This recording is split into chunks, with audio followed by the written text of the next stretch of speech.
जय श्री राधे। आज हम एक ऐसी विधि के बारे में चर्चा करने वाले हैं जिस विधि को प्रत्येक व्यक्ति ने अपने जीवन में कम से कम एक बार तो जरूर प्रयोग करना चाहिए। आप चाहें तो एक से अधिक बार भी प्रयोग कर सकते हैं, परंतु एक बार तो प्रत्येक वैष्णव ने इस विधि को करना ही चाहिए।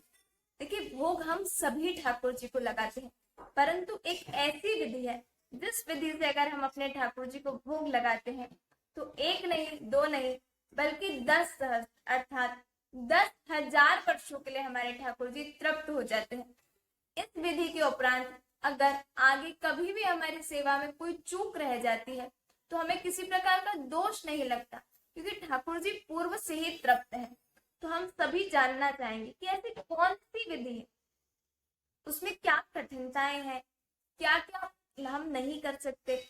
बहुत तरह के प्रश्न मन में आते हैं, परंतु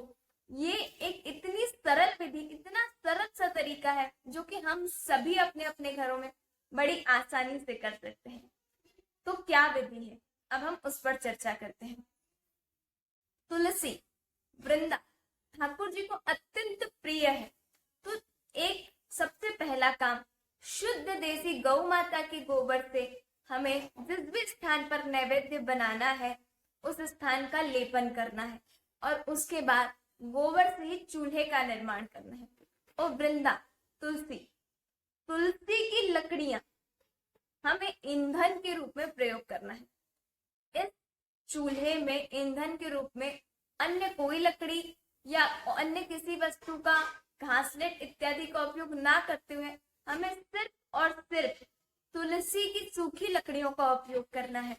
और तुलसी की सूखी लकड़ियों से ही चूल्हे की अग्नि प्रज्वलित करना है और संपूर्ण भोजन तुलसी महारानी की लकड़ियों पर ही बनाना है। तो प्रश्न आता है कि इतनी मात्रा में तुलसी की लकड़ियां कहाँ मिलेंगी? तो जब जब हमारे घर में तुलसी सूखती जाती है तो उन लकड़ियों को एकत्रित करके रखें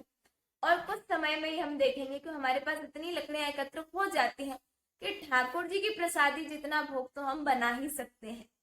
तो इसके उपरांत इस कार्य को करते समय हमें अपने शरीर की शुद्धि का विशेष रूप से ध्यान रखना है कि हम स्नान किए हुए हो, स्नान के बाद किसी भी तरीके की अन्य क्रिया ना की गई हो, धुले हुए वस्त्र पहने और जब भी आप प्रसाद बनाए तो प्रसादी सिद्ध करते समय किसी भी तरीके की चर्चा या किसी भी तरीके की बातचीत ना करने की बजाय आपने पूर्ण प्रसादी सिद्ध करते समय हरे कृष्ण महामंत्र का जाप करते हुए एक एक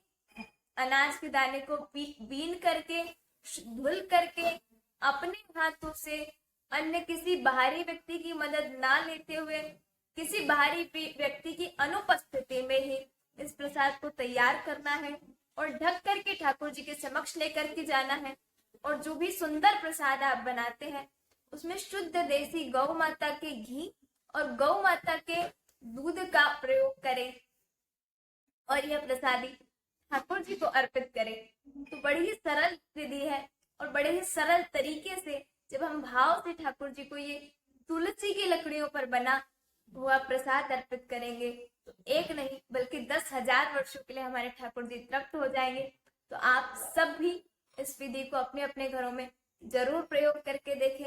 और जरूर अपने अपने ठाकुर जी को इस सुंदर प्रसादी का भोग लगाएं। जय श्री राधे।